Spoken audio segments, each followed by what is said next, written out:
Welcome to Someone's Gotta Drive. In our last episode, we went over being 12 to 15 years old. Too old to go out and play, too young to hang out with friends. And I want to start this one off by explaining that during the ages of 12 to 15, the depression was real. And it was so real, I would call it not being worthy. That's what it felt like. I didn't feel worthy of anything. Being a rebellious child, my father and I weren't on the best of terms. I was stuck in a bedroom with just four walls. I didn't feel worthy of love, of attention, of food, of clothes. The clothes I had were oversized, and they were my sister's hand-me-downs, and she was quite larger than me. She would take me to get shoes because I would get made fun of for the clothes that I wore at school, sometimes being called a rat because my hair was a mess. Also because I was skinny and I didn't eat. So I would be made fun of for everything that you could possibly imagine. And I felt like nothing I did was worth it. Why eat when they're still going to find something else to pick on me for? Why eat when I wasn't even worthy enough to live? I wasn't worthy enough for someone's love. So what was the point? So many times people would say, "Girl, you need a cheeseburger." And I would look at them and be like, "You have no idea what I really need." But at 15, that meant freedom. I had started getting my eating disorder under control a bit. I could get a job. I could start trying to get free. I finally got a job at the local grocery store as a cashier. I was able to get my driver's permit. I got my first high school boyfriend. But with the first high school boyfriend was when I learned that there were other parents out there who were drinking responsibly, loving their children, making sure they were fed, driving them to school every morning. These were not things that I knew anything about. And oftentimes, me and him would get into fights about how I had to go and take care of my mom. And he would look at me and say, "But the parent's supposed to take care of the child, not the child take care of the parent." And I would just have to say, "Well, that's not how things go in my household." Oftentimes we clashed because he came from this really wonderful family where mom and dad loved each other and they loved their children, and parents had their own hobbies and the kids had their own things that they did.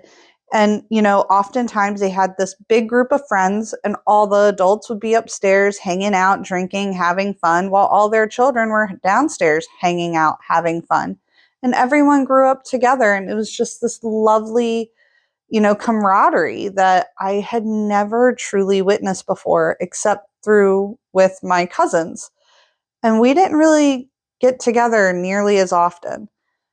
My high school boyfriend, though, his parents and their friends and his friends, they all got together every weekend. And life was just fun and it was enjoyable. And I remember being like, "Oh, this is what life's supposed to be like," because at home, life was locked in your bedroom. My mother would lock herself in her bedroom. We weren't allowed out. There was no freedom. And I'm finally getting a taste of freedom.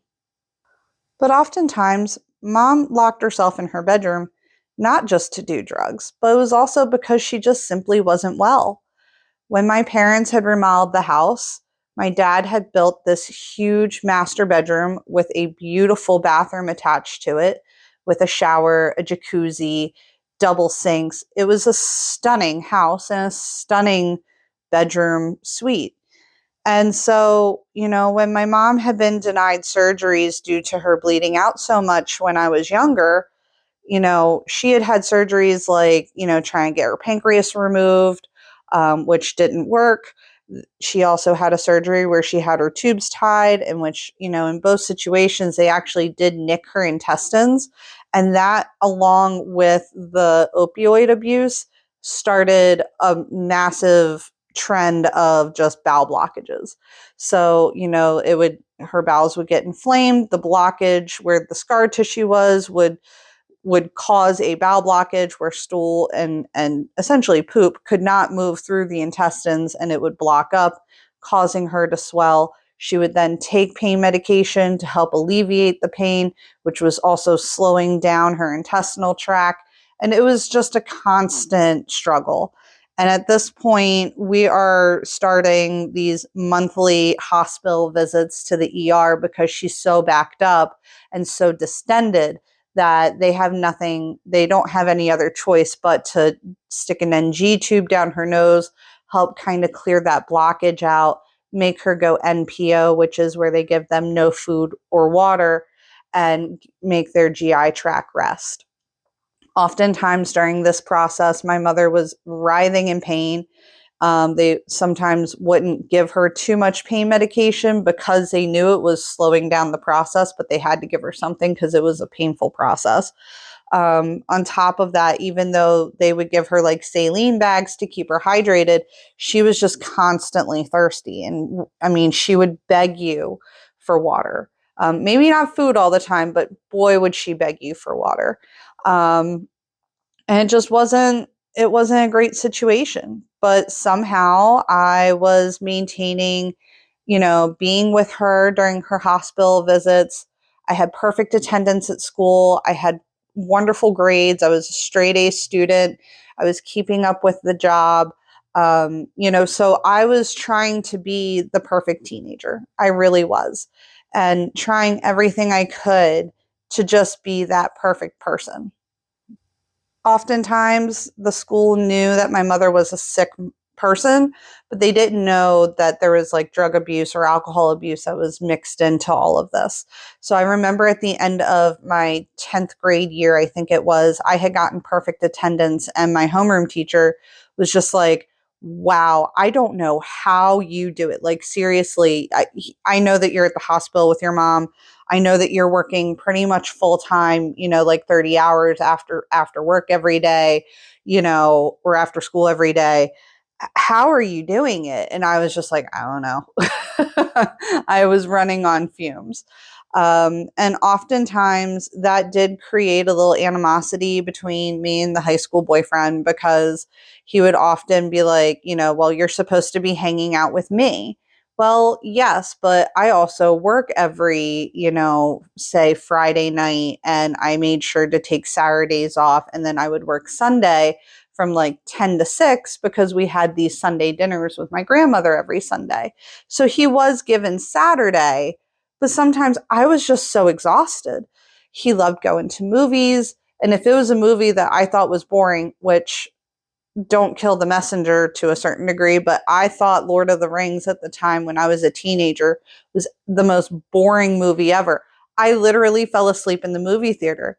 But at that point, I also hadn't slept in 3 days between work, school, getting my mom out of the hospital and staying with her overnight and things like that. Like, it was really hard to sometimes stay awake. And that's when arguments would ensue and fights would ensue. And it was like, there were days where I just couldn't take it anymore.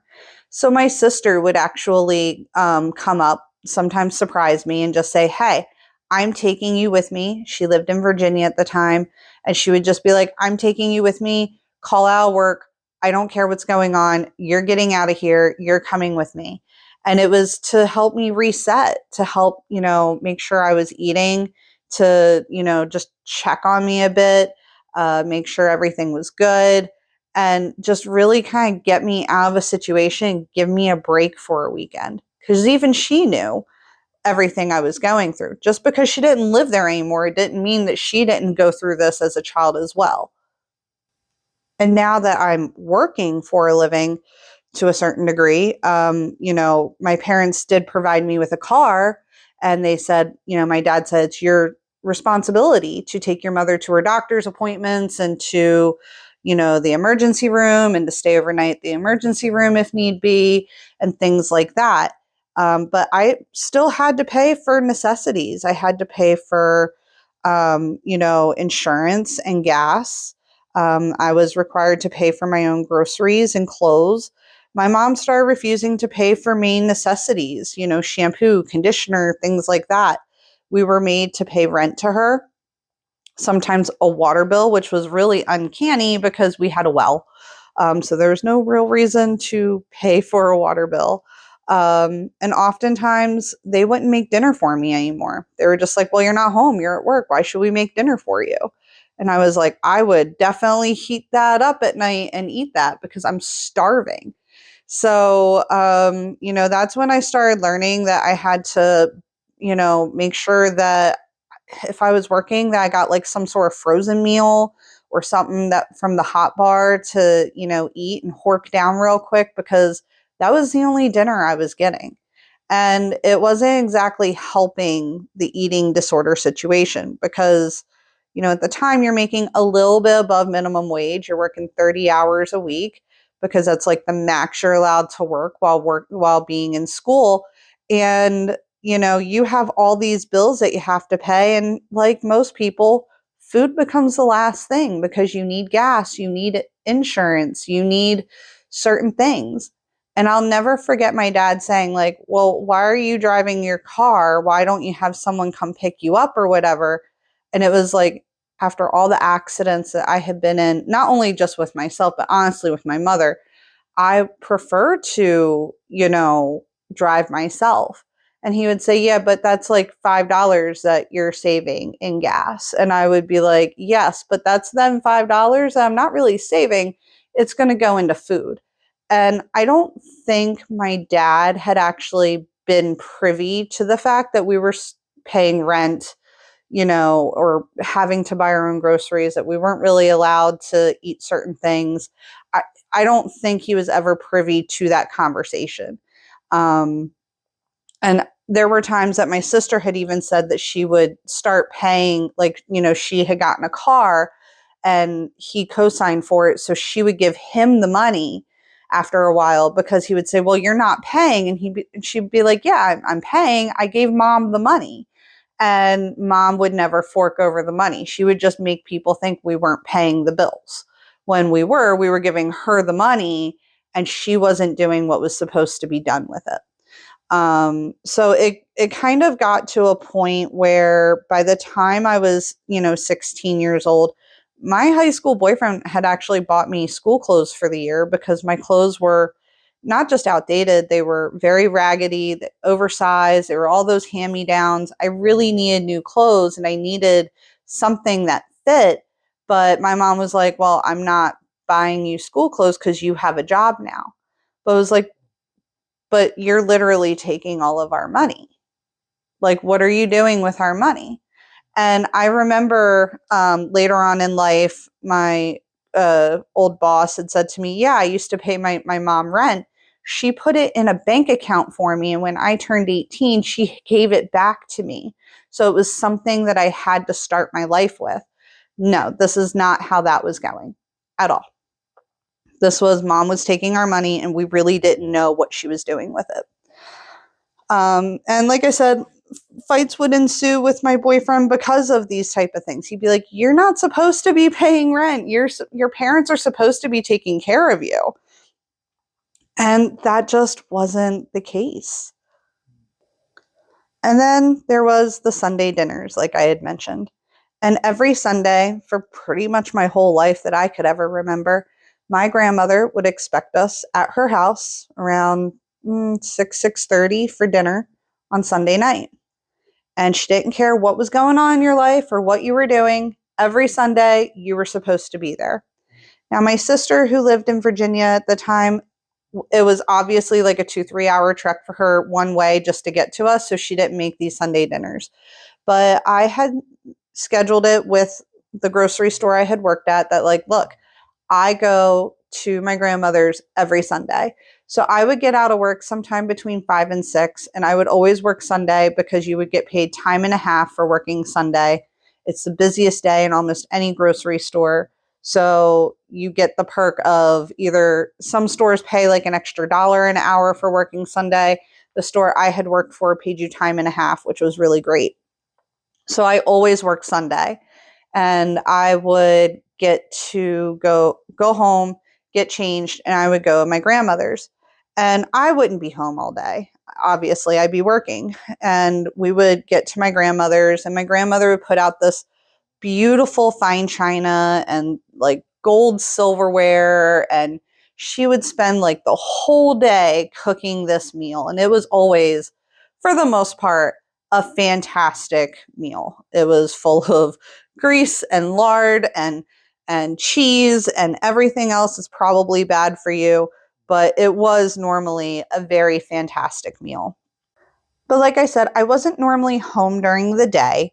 And so we would get there and I would notice my mother nodding out and slurring her speech and not able to walk a straight line. It was all the telltale signs of being drunk, high, some sort of situation. And then there was also tension between her and my father. And you could really tell that a lot of times by the time we would get there, my dad would just be done. He started refusing to let her smoke in the car because oftentimes she would nod out with the cigarette in her hand and then she would burn herself and then he would get startled and almost crash the car. And it just got to a point where you could tell that there was a lot of animosity going on there. And honestly, it would be really embarrassing. Don't get me wrong, we were around our own family, and my grandmother tried everything she could to be understanding too. But it would also start fights with my grandmother. And then my mom would feel like everyone's ganging up on her. And it was like, no, you're drunk or you're high or something's going on. And it's really just inappropriate. It almost felt like no matter where you went or what you did, you just couldn't get away from mom's drug abuse. She wouldn't even hide it going to her own mother's house. Now, my grandmother also wasn't perfect. She survived World War II and post World War II concentration camps. She too had her own fair share of mental disabilities and traumatic disabilities, due to what she had endured. She was a hoarder and she also had an alcohol problem. And when I was about 6 or 7 years old, alcohol had consumed her liver to the point where she needed a liver transplant. And thankfully, she was able to get one, but that meant that she had to take a lot of transplant rejection drugs. That meant that she couldn't drink anymore and things like that. So there was a lot of things that went on behind the scenes with her as well when it came to alcohol and addiction. So it wasn't like my grandmother didn't understand what my mom was going through. She tried to be as understanding as possible. But what do you do when someone doesn't want to help themselves? Being I was either always at school or working, I was always trying what I could to stay out of the house. So a lot of times going to my grandmother's for the Sunday night dinners was when I was really starting to notice that my mom and her addiction problems just weren't stopping. It was constant nodding out into her plate of food. And I mean straight up, face right into the plate of food all over her face. Uh, it was very embarrassing and messy at times. Sometimes on the way home, it would just be utter silence. Other times, it would literally be mom and dad fighting the whole way, whether it was because mom was upset that everyone was ganging up on her or that her mother was yelling at her for one reason or another. Or it was my dad who was saying, hey, like you were acting like this and then you expect someone not to say something. And I was realizing around the age of 15, 16 years old that this is definitely a problem. This is not how people should be living. This is not normal. This is not regular. And I knew that I was a very rebellious child at an early age. And so with this newfound freedom, I was trying to just be a better kid. And one of the things that I'd also done on top of, good grades and working all the time and taking care of my mom and taking care of the house and mowing the grass and doing all the things that I could possibly do, I also had gotten the opportunity to get a baptism, communion, and confirmation done in the Catholic Church on Easter Vigil night. And that really made my dad happy. One of the things that my mom had always very much pushed was that she did not want to force us into a religion. I don't believe that she was very much a God-fearing, church-going person at the time. She had always made it very clear that she wanted our religious beliefs to be our own and not forced upon us. And if we wanted to be Catholic, that would have to be our decision and not something forced on us by our parents. But my dad was Catholic, and it really meant a lot to him if I would do this, and I knew it would make him happy. So it was one of the things that I had done. And it was, I want to say, one of the things that actually helped get us into a better relationship, on top of me doing as much as I could around the house to help him with my mom and chores and things like that. I remember the day that I was actually having this done. My high school boyfriend's mom used to be a hairdresser, so she actually did my hair. And my high school boyfriend came with me to the church when this was being done. And I remember my grandmother and my family, my direct family, like my grandmother and my uncle and my dad and my mom, they were all there. They were all very happy. My sister was there as well. And I remember my mother grabbing a bottle of pills out of her purse and just like taking the bottle like it was a shot glass and just pouring the pills into her mouth, and her just being completely inebriated during the whole thing. My aunt, who also had a crush on my uncle on my mom's side, so it was my aunt on my dad's side, had a crush on my uncle with my uncle on my mom's side. And so my parents thought it would be a very funny joke that, well, why don't we make them her godparents? And then that way they can say they share a child together. Which my aunt was the one who got me into the church and was able to get me to have all three of these things done in one night. My uncle, who is also an alcoholic, showed up to this church drinking a flask, and my christening name was going to be Katerina, which was my grandmother's name, which is Slavic for Catherine. And we're up at the altar, we're getting everything done, and they said, "What's your confirmation name?" And he said, "Oh, it can't be Katerina, it's Katush. Katush is actually the real name." And I was like, "I don't think that's right." And he was like, "No, that's what's right." And so I'm up at the altar and I said, "Katush, it's Slavic for Kathy." And they were like, "Okay, yeah, we'll take it." But then when it was all said and done, my grandmother was like, "No, it's Katerina." And my uncle is sitting there cracking up, laughing his ass off. And I'm just like, I was the blunt, I was the joke. I was the brunt of the joke. And it really hurt to know that, like, this was a really important day and evening for me. And it just kind of got screwed up. My mom was high as a kite. My uncle was drunk as anything. And on top of it all, I should have known this and I shouldn't have fallen for the joke. I remember my sister being so upset too, because my family wouldn't let her husband be part of it. On top of that, she too was watching my mother just take this bottle of pills and just chug them. And I think my high school boyfriend had also seen it at the time. And it was one of those, like, I did not realize that it was this bad. And I would try saying, like, I have to take care of my mom, but I would never always talk about the drug abuse, because anytime I did and it came to light that I said anything, I would then get my ass handed to me for talking about, the family secret. My grades were great. I was a junior in high school and it was time to start looking into colleges. And my family had always made it very clear to me, we're not paying for you to go to college. You're either going to go to college, pay for it yourself, and work full time like you're doing now, and pay us rent.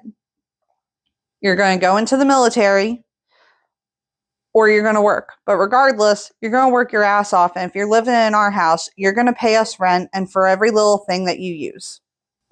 And I knew up front that even though my grades were awesome, it was because I wasn't taking college courses in high school.